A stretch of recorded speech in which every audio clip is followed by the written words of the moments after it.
AI bots are replacing Gen Z influencers.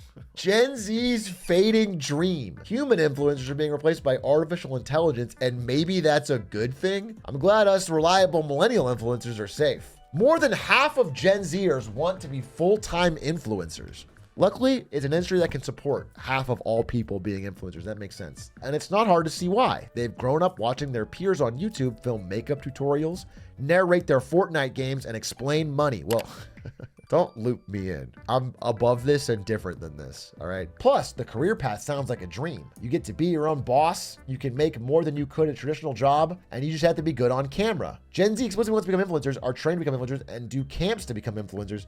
People are doing influencer camps. We need to put influencers in camps. Okay.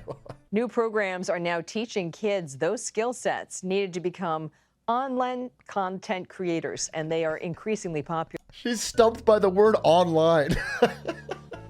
I can understand being a little skeptical of kids going to camp, but online? What is that? Let's bring in Angèle Kristen, an associate professor of communication at Stanford University. This is creator camp, where a kid dressed as Mario. Holy shit, he's coming for my job. This kid is coming for my job, dude. He wants to do Paper Mario Day? Some fucking little Zoomer Gen Alpha kid is trying to fucking hustle for my job? You better sit the fuck down, child. You can't play Paper Mario angrily better than me. It would be kind of fun to take one of these camps or classes. The only problem is, could I film it? Like go to like an LA creator camp?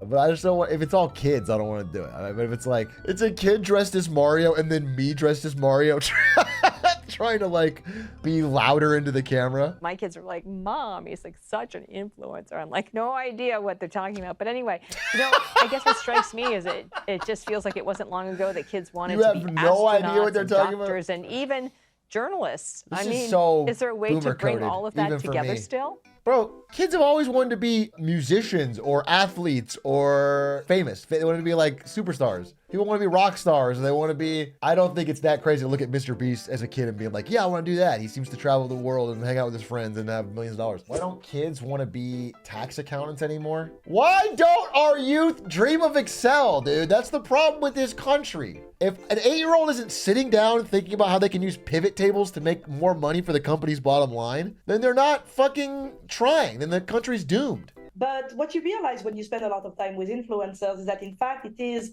kind of a grind.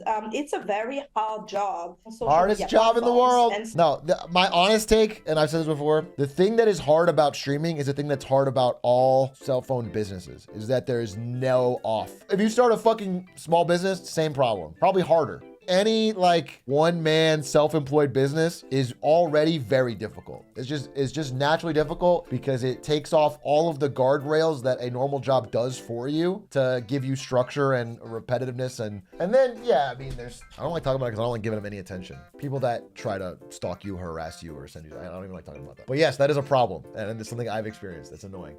Sometimes 9-to-5 jobs are extremely easy. May say you're honest, but everything's hard. You know, even that, I was gonna say, unless you're born a rich kid, which cosmically is one of the easiest things that could ever happen. But even then, they have problems with unfulfilled, weird lives and lack of connection to their parents. In general, everything is hard in some way. You know, there's just a downside to everything. There's a difficulty. Even a 9-to-5 job that is relatively cushy or easy might leave you feeling empty or unfulfilled. You know, we're all just chasing something. There's the human condition. So it is concerning that people that get super famous on YouTube really young, we have no idea what they turn out like yet. How the fuck is Ryan's Toys reviews gonna end up? I have no idea. It feels like there could be problems with that.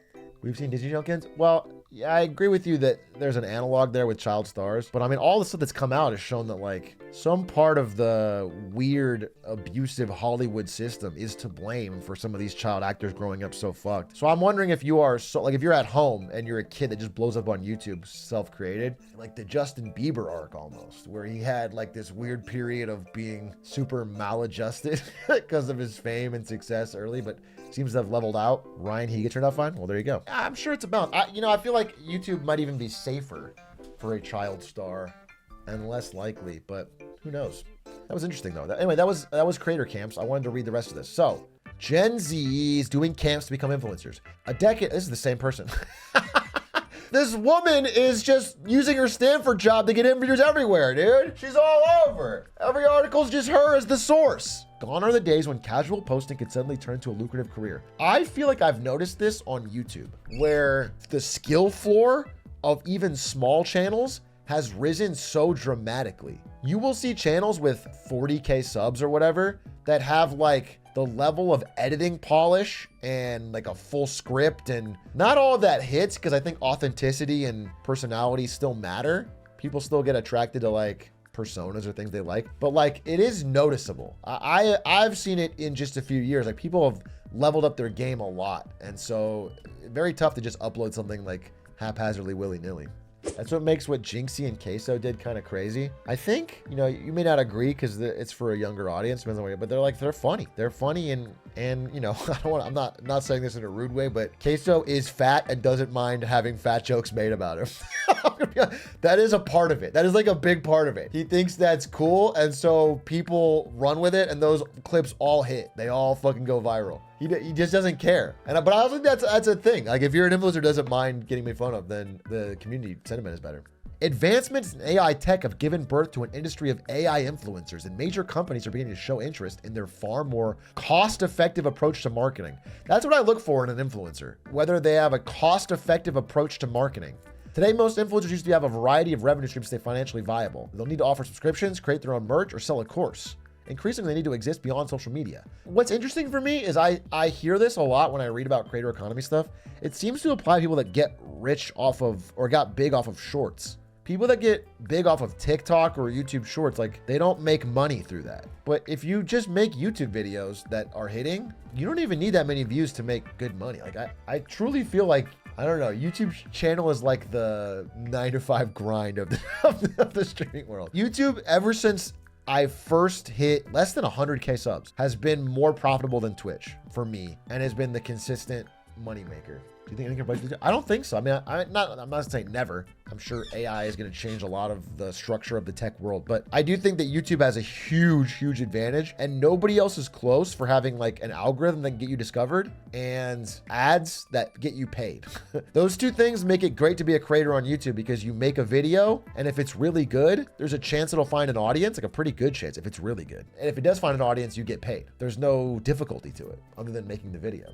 Yeah, I've seen first vid 1M channels. Yeah, I mean, the great example for me that I always use when I'm trying to like hype people up a little bit if they're trying to get into it is a Spectacore, dude. A Spectacore has how many subs? He had like 10K when he made this. This video did 3.8 million views. It's just a good video. He just uploaded this video. Like, just look at his channel before this. You know, 18K, 14K, 3K, 33K, 6K, 25K, 3.8 million. And that's because this video is good. You just make a good video, and if it hits the algo right, again, I'm not saying it's all 100% guaranteed, but like the odds are not bad. If the video is good, that it just goes fucking omega. That's why YouTube is so much different than Twitch. Twitch is not like that. Twitch, you could have an absolutely incredible stream and it doesn't mean anything. It doesn't. There's so many other factors that go into Twitch viewership. In 2016, Michaela Souza, aka Lil Michaela, was born as a fully formed Brazilian-American 19-year-old. With 2.7 million followers on Instagram, she's been reported to rake in over $10 million a year in brand deals with campaigns for Prada and Calvin Klein. She, however, is not a real person.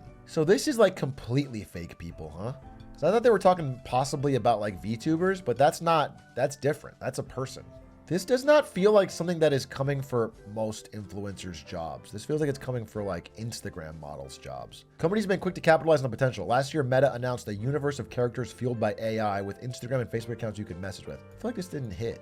Aurora is a 24-year-old climate crisis activist on a mission to preserve Antarctica. No, Aurora isn't. This is not a person. Backstory: Aurora, a young explorer, took the leap of a lifetime to live and work in the only streamer that can stream from Antarctica because they're not real? That's fucked. Growing up in the city, she was exposed to the juxtaposition of urban landscapes and the natural beauty of the surrounding coastline. No, she didn't! Aurora follows Kento's food truck adventures online. That seems like a sponsorship. I can't imagine this is actually making money, though. Do AI influencers stand a chance at building trust with an audience? Most marketing experts say that what audiences really want on social media is authenticity. How you define that is up for debate, but it's clear that an AI-generated influencer is going to raise some eyebrows. I don't think the fact that it's not a person's face is a problem. I mean, not to bring him up, but Dream is an example of not doing that. VTuber example of not doing that. But I think they have to have a personality of some sort. Something. I don't know. It seems unlikely. I'm sure someone will pull it off, but I don't know that it's a big threat. A brand would rather pay an AI company that grow could boost Trump rent the next day or something. Doing things that are good for the companies that sponsor you is not the long-term good play. The companies have to go where the eyeballs are anyway. The important thing is do good things for the audience. If you lose the audience, you're fucked. If you lose the companies and keep the audience, the companies will come back. They're the ones that need the exposure. Trying to do something to make it easier on them but makes your content more bland or whatever is generally a losing play. I just don't understand the interest in talking to a computer when I could talk to my friends, parentheses, pre-chat.